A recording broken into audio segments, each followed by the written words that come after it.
তো আজকে সকালবেলায় ডেলিভারি করার সময় এই জেবিডি রোডে আমি একটা মোবাইল কুড়িয়ে পেয়েছিলাম। ধরো তোমার একটা ইম্পর্টেন্ট জিনিস হারিয়ে গেছে, পড়ে গেছে, সেটা আর তোমার মানে কোনো মনের মধ্যে আশা নেই যে পাবে, আর সেই জিনিসটা তোমাকে যদি কেউ ফেরত দেয় তাকে তো তুমি অনেক ধন্যবাদ দিবে, মনে মনে আশীর্বাদও করবে, তাই না? সেই রকমটাই আমার যদি কারো জিনিস আমি কুড়িয়ে পাই না, আমার ওটাই মনে হয় যে যার জিনিস সে ভেবে নিছে আর পাবো না, আর সে যদি ফেরত পায় কতটা খুশি হবে, আর কতটা আনন্দ পাবে মনে মনে, আর কতটা আমাকে আশীর্বাদ করবে মনে মনে, কতটা ধন্যবাদ দিবে।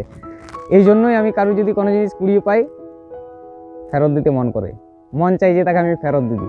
রাখতে 1%ও মন করে না, আমার ফেরত দিতেই মন করে। লাড্ডুর মা বলে যে সৎ মানুষের খাওয়া নেই, তোমার কত কিছু হারিয়ে গেছে, তোমাকে তো কেউ ফেরত দেয় না। হ্যাঁ, আমার দুটো মানি ব্যাগ হারিয়ে গেছিলো, একটা দিল্লিতে হারিয়ে গেছিলো, বেশি পয়সা ছিল না, 500-700 টাকার মতন ছিল, আর ওটা ফেরত পাইনি। এটিএম কার্ড ছিল সাথে, আধার কার্ড ছিল না মনে হয়, ভোটার কার্ড ছিল, হ্যাঁ ভোটার কার্ড ছিল সাথে, ফেরত পাইনি। আর একবার মালদাতে হারিয়ে গেছিলো, মালদাতে হারিয়ে যায়নি, ওটা বাসের থেকে বার করেই নিয়েছিল, ভিড় বাসে লাড্ডুকে নিয়ে চেপেছিলাম, তো সেই লাড্ডুকে আমি খেয়াল করছিলাম যাতে মাথায় না লেগে যায়। আর লাড্ডুর মা লাড্ডুকে কোলে নিয়েছিল, লাড্ডু তখন অনেক ছোটো ছিল, মোটামুটি 4 মাসের ছিল মনে হয় কি 3 মাসের। বাসে করে যাচ্ছিলাম, অ্যাম্বুলেন্স পাইনি, সরকারের অ্যাম্বুলেন্স পাইনি, বাসে করে হসপিটাল নিয়ে গেছিলাম, তো তখন একটা মানি ব্যাগ বার করে নিয়েছিল কে। আর এই ভিডিওটা আমি বিশেষ করে কেন বানালাম, কারণ যখন আমি মোবাইলটা কুড়িয়েছিলাম তখন আমাকে 5 জন দেখেছিল। এবারে 5 জনের মধ্যে 4 জন ভেবেছিল যে মোবাইলটা আমারই, পড়ে গেছে আমি নিলাম, আর একজন ভেবেছিল যে না এটা উজ্জ্বলের নয়, এটা এর নয়, এটা অন্য কারো কুড়িয়েছে, এখানে মোকা নেওয়া যাক। তো সে এসে আমাকে বলে মোবাইলটা আমার, দাদা মোবাইলটা দাও। ঠিক আছে, মোবাইলটা যদি তোমার হয়ে থাকে তুমি তাহলে মোবাইলটাই কল করো, এই নাও আমার মোবাইলটা দিয়ে দিলাম, কল করতে বললাম। বলছে আমার নিজের নাম্বার মনে নেই। আমি বলি আচ্ছা ঠিক আছে, আমি তখনই বুঝে গেছি এর নয় মোবাইলটা। আমি বলি ঠিক আছে, তাহলে তুমি তোমার কোনো বন্ধুকে ফোন করো, তাকে ফোন করতে বললো এই নাম্বারে।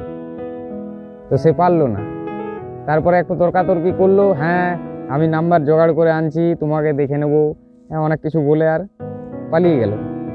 আমি দেখছি তো মোবাইলটা চালু আছে, সুইচ অফ হয়নি, কিছু হয়নি, মানে ফোন আসবেই, যার ফোন তার ফোন আসবেই।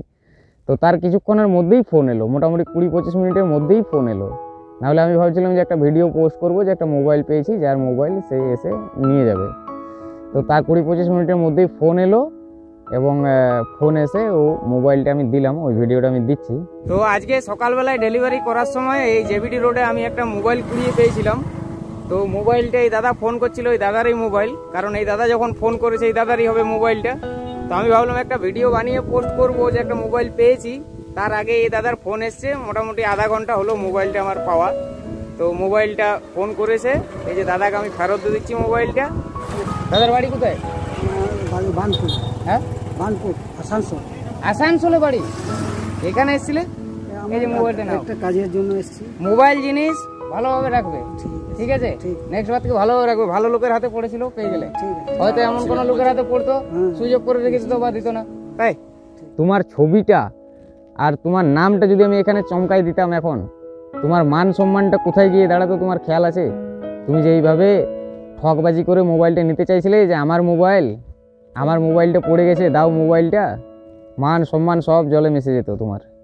কিন্তু আমি ওইরকম করলাম না, একটা চান্স দিলাম, শুধরে যাও। শুধু মোবাইল নয়, পয়সা পাতি, মানিব্যাগ টানিব্যাগ ফেরত দিতে পারি। আর হয়তো তোমার থেকে অনেক গরিব লোকের মেহনতের পয়সা থাকতে পারে, বলা তো যাবে না।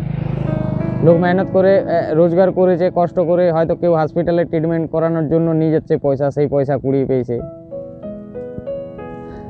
ফেরত দিয়ে দেওয়াটাই ঠিক, আমার হিসাবে ফেরত দিয়ে দেওয়াটাই ঠিক। কারো জিনিস এইভাবে নেওয়াটা ঠিক নয়, ফেরত দিয়ে দেওয়াটাই ঠিক। আর এই যে দাদার ফোনটা ছিল, ওই দাদা তো আমাদের এদিকে নয়, কি কাজে এসেছিলো, আসানসোল বানপুর বাড়ি বললো। তো এই দাদার গ্রাম থেকে যদি কেউ দেখো, মানে এই দাদার শহরে থাকে মনে হয়, বানপুর আসানসোল একটু সিটিই হবে। তো ওখান থেকে যদি আমার ভিডিও কেউ দেখে থাকো অবশ্যই কমেন্ট করবে। এই দাদাকে যদি কেউ চিনে থাকো উনিও কমেন্ট করবেন, খুব খুশি হব। এই দাদার গ্রাম থেকে যদি কেউ দেখো, আর দাদা তুমি যদি নিজেই দেখো আমার ভিডিও, তুমি হয়তো তখন চিনতে পারো নি। তুমি তো ফোন করেছিলে, ফোন করা মাত্র তোমাকে আমি বললাম যে ভালো মানুষের হাতে পড়েছে, পেয়ে যাবে ফোন, কোনো টেনশন নেওয়ার দরকার নেই, চলে আসো, বলেছিলাম না?